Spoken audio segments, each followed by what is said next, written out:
Howdy folks, it's Meandering Mike in the Man Cave of Madness. It is after midnight and we are doing a unboxing of the Barracks Emperors. This is a card game from GMT Games. It's by designers Brad Johnson and Wray Ferrell, set in the time of crisis in the 3rd century Rome.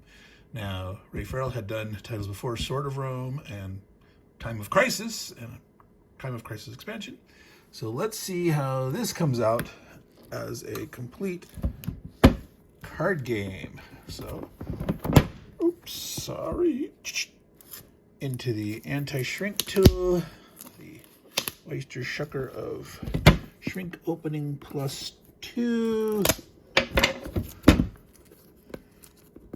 Get the fingers in there. Move the shrink. That, of course, as usual. I didn't do as good a job as I thought, partially slicing. All right, so now we can see the back. I'm going to start by zooming out so you can see the whole back of the box. And I'm going to zoom in on my normal, typical parts here in the corner. So, complexity, 3 on a scale from 1 to 9. Says solitaire suitability high at 9. Now, I did a little research and looking to see. This is designed, there it is down there. It says as a 4-player game. It includes options for 2 or 3 players and an easy-to-play solitaire adaptation for the solo player. So yes, while it's solitaire suitability 9, it wasn't designed from the ground up as a solitaire game. It has a solitaire mode in it. So let's take note of that. 1 to 2 hours, 1 to 4 players, ages 14 and up. Rulebook, game board, 43 Emperor cards, 42 Influence cards, 18 Barbarian cards, 4-player 8 cards, 7 cards, specifically for the solo variant, and 6 counters. So there are some counters on the board for tracking something. Now, if you look at this board, nope, you can't see it. Way up there. Yeah, let's zoom back out. Oops. We'll get inside the box in a second. You can see there's square cards on a board with square spaces. So these cards are almost being used as tiles. So, you could call it a tile laying game, maybe. But if you keep cards in your hand, they're sort of cards, sort of tiles. We'll see. Let's dig in. All right, so let's get this box top off. Come on, baby. It's resisting me a little bit. Yeah, there we go. All right. Let's put that back there so we can keep an eye on the art. And hopefully it will not tip over and fall too much. I'm going to tilt down so you can see the contents of the box better. We'll start at normal magnification here, but we will zoom in shortly so you can see the bigger picture. Table of contents on the front. Goes out of glare when I get in a little close there. Introduction components, victory conditions, game, setup sequence, play card, resolve, emperors, select new card, clarification, 2, 3, 4, 5. Okay, so looks like it's going to be a 16-page rule book.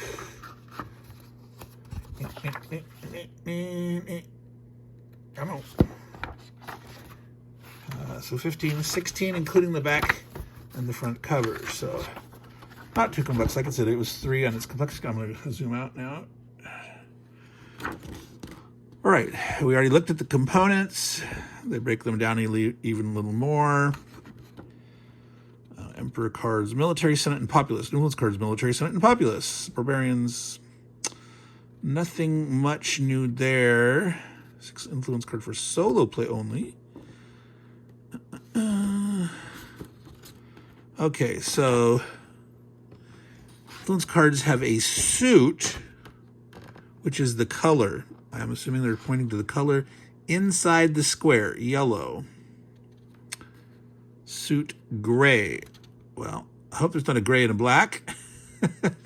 So I wonder what all the different blue, red, and yellow it looks like. That's the, well, and gray. There's gray. That's a barbarian card. Okay, the barbarians are gray, evidently, and the emperor cards come in the flavor of blue, red, and yellow, and so the influence cards will influence different colors of emperors. All right. Here's the layout in action. Spaces for influence cards. So it's a grid where you have the emperors laid out in the center 5x5 grid. The holes in the 5x5 grid, so you got 3 and 2 and 3 and 2 and 3 emperors, and you're going to have 2 and 3 and 2 and 3 and 2 influence cards, and it appears the barbarians come around the outside, nibbling. So that makes sense. All right. Place remaining barbarians here. The remaining emperors here. You got a discard pile. You got a draw deck. The forum. Place 4 influence cards. So there's different ratings that say they're on the side. 8 or less, 6 or less, 4 or less, 2 or less. Now, obviously, that's not referring to what cards you can put there, because here's an 8. So 8 is obviously not 2 or less. So this does not mean what you can put there. There must be some other meaning for this number, because that 8 violates that 2 or less. So we'll have to see if we can figure that out as we dig in. Populous, 6 populous emperors, populous emperors, popular emperors, populous emperors, populist emperors. I'm not sure. What do they mean by populous emperors? We will see. What do they have? Let's go to the back. They do have an index of sorts, but it's only at the level of high level of the sequence play. Do they have a glossary? Okay, extended example of play here at the end.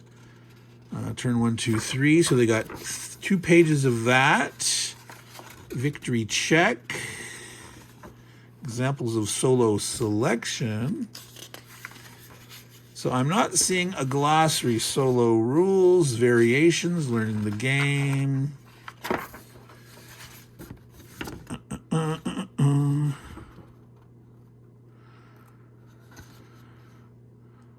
Or any other populous influence. So here, there, yellow, 1 to 2, popularity. You may place a +1 or +2 counter as indicated on any other populous influence card. So infusing the populous, but a populous emperor, just that sounds like the wrong adjective. Should not be populist. You tell me. You tell me. If you know the reason why they chose the term populous emperor as a noun, talking about the populace, but populous as an adjective sounds not right to me. Wow, there's just like it's digging right in here. So game set up. Play a card from their hand or discard a barbarian. Resolve emperors. If any have been surrounded. I guess you're trying to surround those emperors that are, remember, on every other square inside the grid, and you're placing influence around them. So those emperors on the edge of the board will have to be partially surrounded by barbarians. So this one will need like 1 barbarian and 3 influence. These will need 2 barbarians and 2 influence. The guys in the center will all be surrounded by 4. These guys are 3 influence. The other ones are going to be surrounded by 4 influence. Negotiations. If more than 1 emperor has been surrounded, the active player chooses the order in which they resolved. Let's see, negotiation. Resolve emperor. So this is when they're surrounded. If more than one emperor can be resolved, the active player chooses. So one emperor may cause another emperor to no longer be surrounded. So evidently, if you resolve an emperor, you may end up removing all or some of those cards that surrounded him. Now, if an emperor card is surrounded by... So evidently the barbarians can penetrate to the interior. Because otherwise you'll never... If the barbarians always show up on the outside, as they penetrate, they could eventually have barbarians surrounding all four. They die. All right, so I'm not going to read through this whole thing here. New card. But, so... Select a new card. Where did it say how many cards in setup? Remove any six random populous emperors from the emperor deck. All right, how do we know? Okay. Oh my goodness. This is a big, huge mounted map board. That is weird for a card game, folks. Look at that. This is your standard big old huge typical war game hex encounter or area. But this is just like you could do these cards in that matrix, that lattice, where without a board at all. Of course, it helps a little bit having the pre-positioned stuff, I think. Having a mat or even a paper map with cards. Yeah, I don't know. That seems odd to me. Oh, there they are. The counter sheet, folks. Thank God they're pre-rounded. I wouldn't want to have to clip that many counters. Yeah, Meandering Mike, after midnight humor. It's not that funny, but it was. Barbarians. This is, I'm assuming those are all barbarians. Influence. All right. Unfortunately, it doesn't seem to have an easy way in there. And without at least a little bit of... Oh, there we go. Almost. This magic oyster shucker of power. Yeah, but at least I don't stab myself. It's a children's unshrinker. It's a safety one. I don't stab. So, what makes someone a quote-unquote populous emperor? Is there anything on the card that's indicating that? Let's see. There's symbols on the side. There's a laurel wreath. There's cross swords. There's eagles, which is usually on the banner for the different, on the standard for the courts or whatnot. That looks like a pillar. And they look like they're all the same physical position. So there's 3 different colors of emperors. They've got a number in the lower corner here to identify them. So you could have a list somewhere of what are the populous emperors. They've got symbols in the corners that just look like rivets. Those look like rivets. Or some kind of a screw. So there is no number. This is all historical flavor. There's no differentiation other than their colors. Timber. All right, you. Back in place. He says, open me. I've been waiting in line a long time. These Barracks Emperor jumped the queue, damn it. Excuse my French. Darn it. All right. Yeah, I do not see anything on here that indicates, other than color, one kind of emperor from another. 45. Oh. That's a faction thing. Yellow. Populace are yellow. Yellow. Okay. Military is red.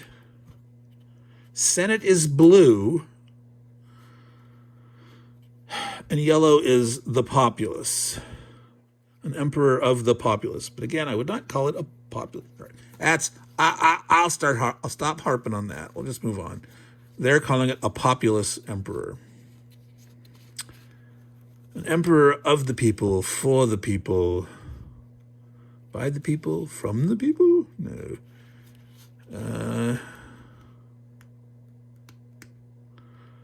Mucius Aemilianus supported the rebellion of the Macriani and proclaimed himself emperor when they were defeated. All right.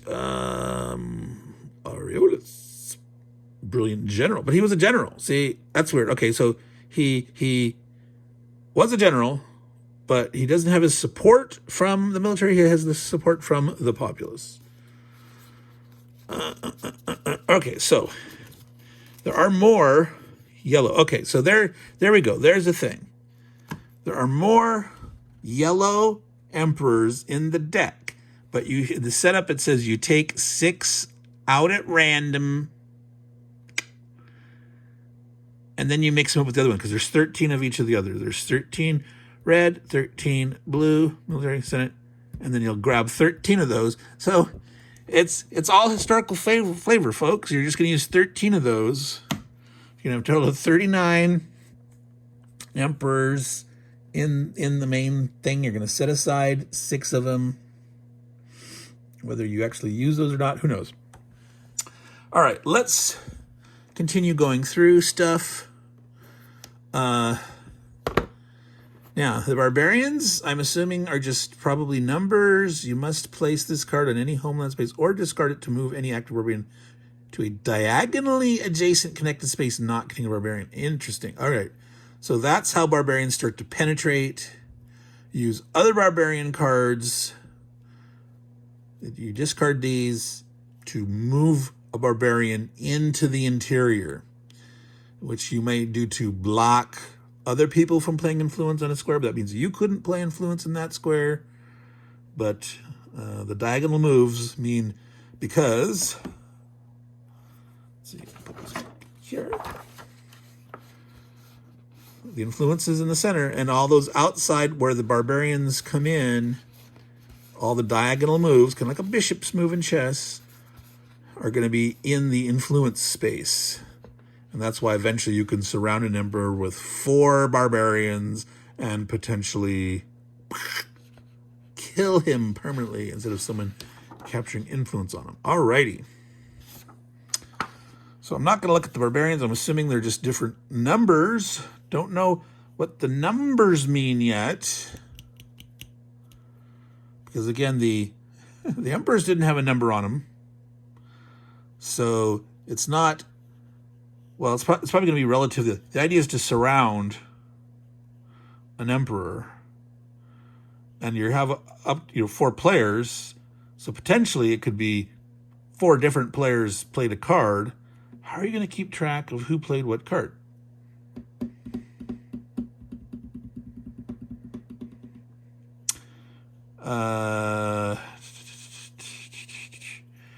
Is it going to be the last person that plays it that surrounds? I don't know. There was a little too many rules to read through at that moment to actually figure out the full. There was close to a full page of rules just on resolving. All right, let's see if I can get in here. Read a few of the influence cards. These are, I'm going to assume, have a little more variety in the text and what they do. So you might be interested in seeing those. I'm going to zoom in a little more. Add +1 counter to another Senate influence card already placed anywhere on the board. So you're strengthening some other card. Add a +2 counter. Tribute. You may discard any active barbarian. Any influence card it was covering. Oh my goodness! It can move on top of influence cards.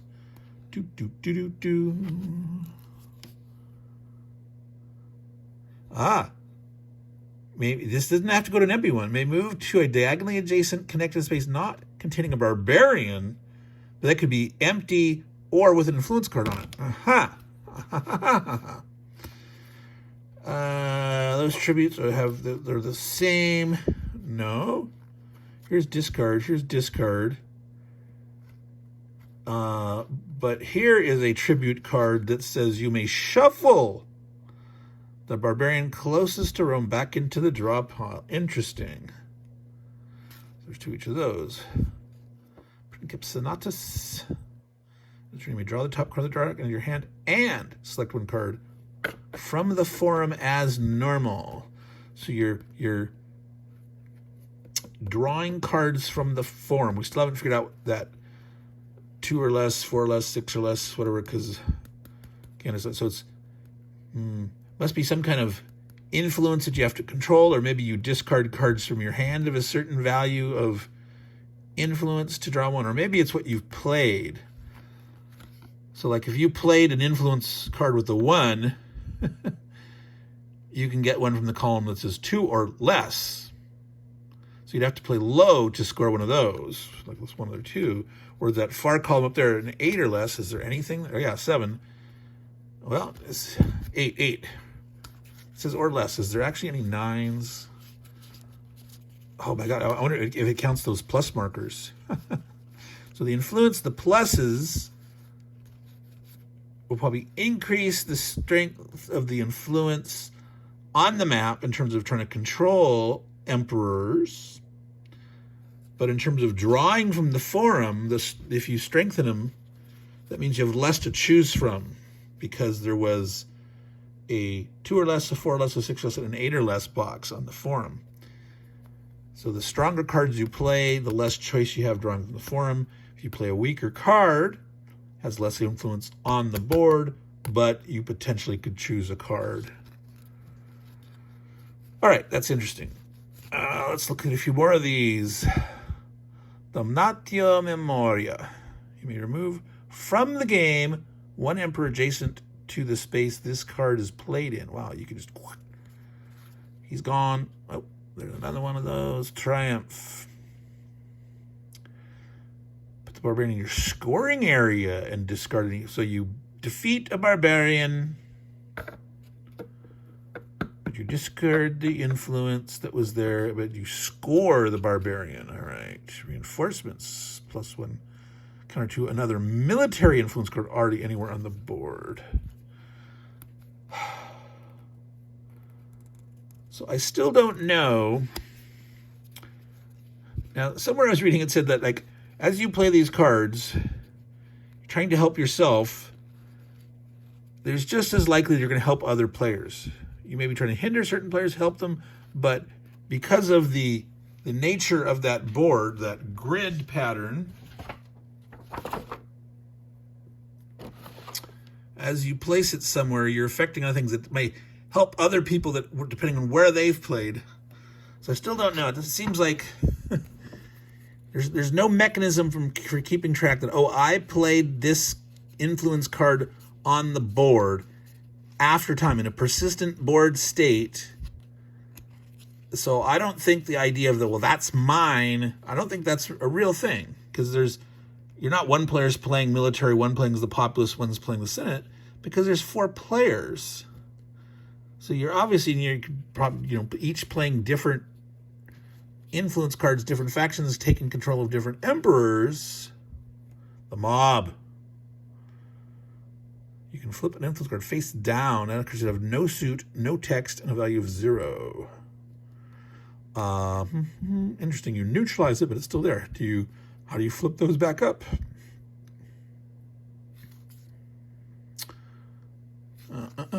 Maybe you automatically do that at the end of a turn or a certain way, or there might be a card somewhere. Turn any face down cards face up. Demagogue. You prevent the use of an optional ability on all influence cards played by other players until the start of your next turn. Optional abilities. Where did we see anything about optional abilities? Until the start of your next turn, you may place any influence cards drawn by rival claimants in any legal space. Whoa, wait a minute. Until your next turn, you get to place influence cards drawn by the rival claimants, your opponents, in any legal space. Wow. The implication of some of these, and then I actually start to figure out the nitty-gritty and exactly how that stuff resolves. All right, let's Look at the counter sheet. +1, +2, +1, +2. Okay, there we go. All right, that was quick. Standard insert. I should have moved that out of the way at the start. I could have left that page there, but we're going to go and we're going to look at, and again, I'm going to use plastic bands on these. Plastic bands. Protect your cards. Don't use rubber bands. No, no, no. All right, so this board, I don't know if we really need to open it up, folks, because it looks like Emperors, Barbarians, so it's sideways. So when we looked at this here, so see there down there in the lower right hand, there's the Emperors and the Barbarians. And so we've already seen what the map looks like. That's it. That is the picture, the full picture. And you've got this big mounted map board. Yeah, see, it's, what is that? That's what it is. It's just that simple. Yeah, I think you know, mounted map boards are nice in a way. I am, as a war gamer, I am totally fine with paper or cardstock. I really like canvas maps. I'm really into canvas maps now. A lot of games from Blue Panther have the canvas map option available, and the Historical Game Company that I'm really into lately, they automatically have canvas maps, and their games are still reasonably priced, cheaper than this was if I remember. So they could have maybe kept the cost down on this one if they had said, nah, paper map, paper board, cardstock, instead of this full treatment. So I don't know. That might have been an opportunity to try to get this into the general market a little easier if it was more packaged and priced like a card game or a simple board game tile laying game. But so we've pretty much looked at everything other than looking at the Barbarian cards, which I really don't think there's going to be any surprises in there. That's the back. If Barbarian is placed in Roma, the game ends immediately. All right.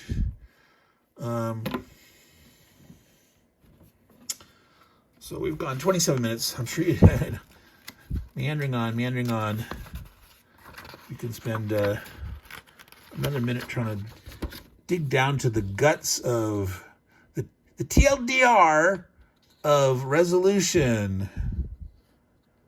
Examine the values surrounding an emperor. If any cards have matching values, what does that mean? Matching values. Matching. Oh, wait.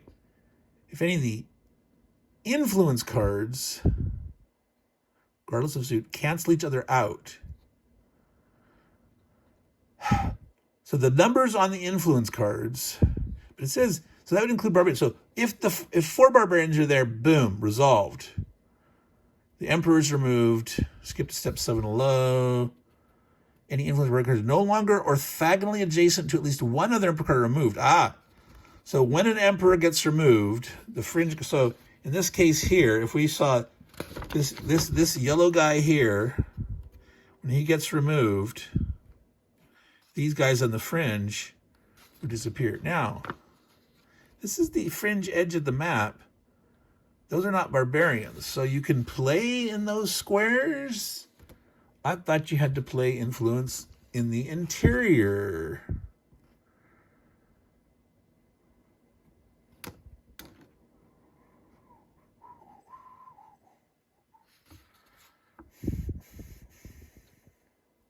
Barbarian homeland space.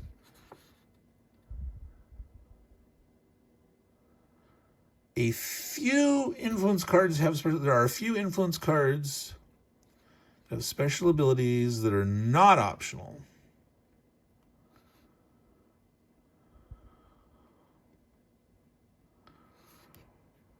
All right.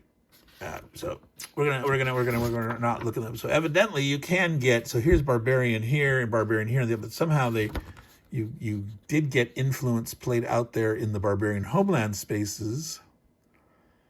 So it's not required to have barbarians out there. But so looking here, none of those match. None would be ignored. Where if you're looking at this guy resolving this emperor, he's surrounded. These 2 5s would get ignored. Matching values regardless of suit, suit I being the color. So you'd ignore those and you look at the 6 and the 4. The case where all cards, so if you have two pairs, if they're all the same number, or there's like 2 5s and 2 6s, you don't resolve that emperor. You keep them in place. Future cards eventually can be moved, discarded, etc. Blah, blah, blah, blah. The strongest remaining card captures the emperor. Winning the card, the highest ranked card of the trump suit. Okay, it says strongest card. When they say strongest card, they don't necessarily mean the number. They mean the number in the suit. If there are no cards of quote unquote trump, so it's like a trick-taking game, like bridge or hearts, where you have to follow suit though.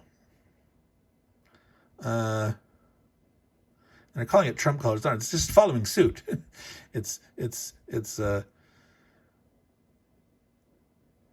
You got to start by trying to follow suit of the, well, I guess it's trump. It's a trump card. It's trump in the card sense, not the personality sense, of course, when we're saying this. No one wins. If there are no cards of the suit of the emperor, or all the trump cards have been canceled, then the highest ranked uncanceled card will win in any suit. Because if they're tied, you've ignored them, regardless of suit. So there's not going to be any ties. You've already canceled tying numbers, and then you look first for the same matching color. So here, the 5s are ignored on this guy. 6 is the highest, he will win it. If you're looking at this here, yellow would win this guy, because these are all the same. But yellow is the same suit. Yellow, a 3 would win this guy. The 6 here would win this guy. All right. So there, we figured it out. If the winning card is a barbarian, which can only happen if all adjacent influence cards were canceled in step 2, the emperor's died. So he can have all 4 barbarians, or if all influence cards were canceled and a barbarians are left, he also dies.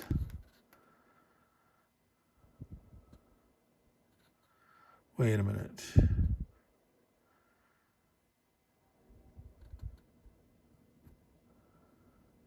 The winning card was an influence card. The player whose faction symbol on the resolved emperor is adjacent to the winning card takes the emperor card and places it in their scoring area. Wait a minute.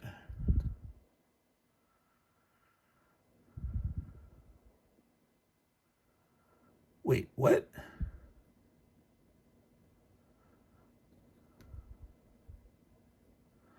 Whose faction symbol on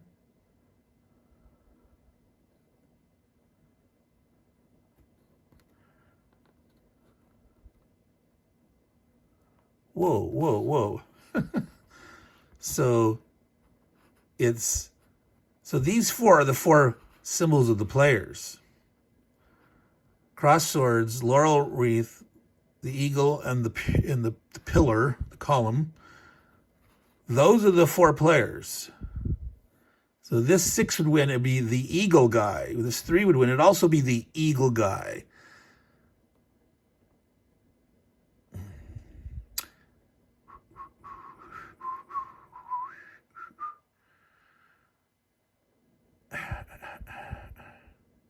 That's so if you're the eagle, you're always wanting to try to make sure cards on the left are higher, or the right, or the bottom, depending on who you are. So obviously, if you sit on the 4 sides, because you're always placing them in the same orientation. These emperors are always in a certain way. So you would sit with your symbol, and you're always trying to maneuver such that, but the thing is, you know, in a high card in one spot, depending on which emperor gets surrounded first, it's a different player. So that's how it's like, does it affect me now, but it will affect someone else later, etc. All right, so I think we've noodled through the basics of it. This means the player who captured the emperor might not be the player who played the winning card. And you might not remember. You will probably not necessarily remember who played the quote-unquote winning card. All right. This is going to take some thought, folks. All right, so let's call it here. We've already gone to 35 minutes on this unboxing.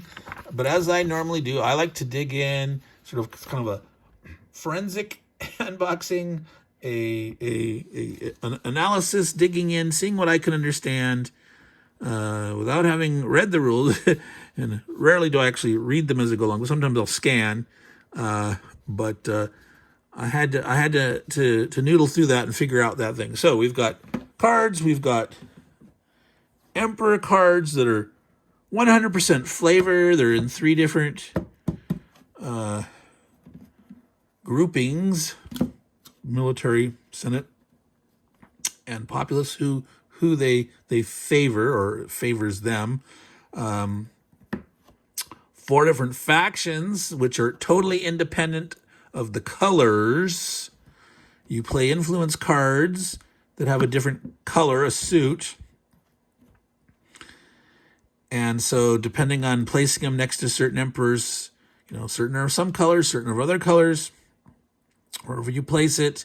And you're always trying to, you know, maybe place low ones in some places to help other people out less, but higher towards your side, but that's going to influence someone else.